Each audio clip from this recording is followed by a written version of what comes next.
Good morning. The time on the clock is 9:23, and it's back to school for more North Texas school districts this week. And for some moms and dads, trying to get back into school mode, it can be a bit of a struggle. Joining us this morning with some great ideas to help us out is Dr. Stephanie Boyce, the CEO of the Fresh Classroom. Good morning to you. Good morning. How are you, Cleo? Glad to have you. I'm doing great. So first of all, tell us more about the Fresh Classroom. Yeah, so the Fresh Classroom is a platform dedicated to helping empower teachers to empower students. We travel across the country and do professional development for teachers in schools, and we host workshops that they can come to just to help them make their classrooms more engaging for students.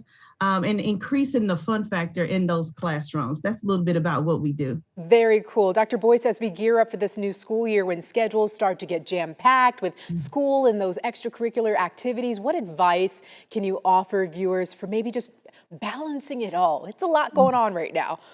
It's so much going on, Cleo. And the first thing that I like to recommend to families is that they consider mapping the week, right?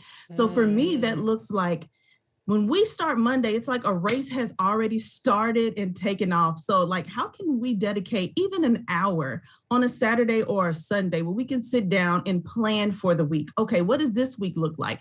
If we know our kiddo has a project that's due Thursday, we're not going to Hobby Lobby Wednesday, Cleo. You know what I mean? So like, let's go ahead and map out the things that we're going to need, get to the store, like get all of these things mapped out. And then as we go through the week, let's start to exercise a strong no when people try to like push things in on us that are going to stress out our family. You know what I mean? So that's the first part for us. How do we map out the week, get a plan in place, whether it's a wall calendar, if you're still like a pen and paper family, or a shared virtual calendar that we can all see and all have constant communication about what we're doing and what's next. Dr. Boyce, that's advice I can use too, is mapping out my week. So after people have mapped out their weeks and they're ready for the week, are there any, daily habits you'd recommend that could maximize their days?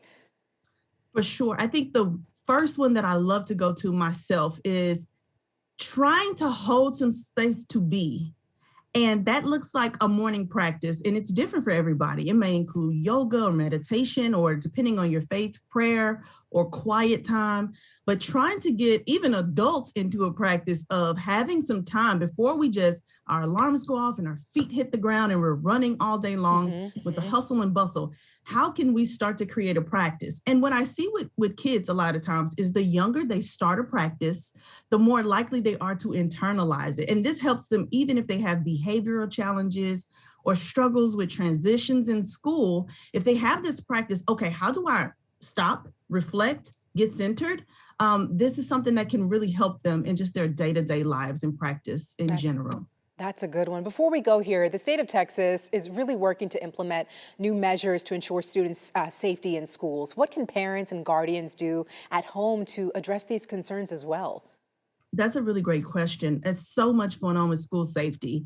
Parents in some districts are sending students with clear backpacks, and students are being overwhelmed with everything that's going on. And so I would recommend to parents daily communication. Find some time where we can remove the devices, where we can sit down and actually talk to students one-on-one, because active parenting is the first line of safety to catch red flags, to catch any mental health care concerns on the front lines.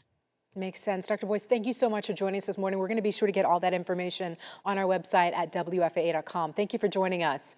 Thank you so much for having me. Have a good one. Pleasure to have you.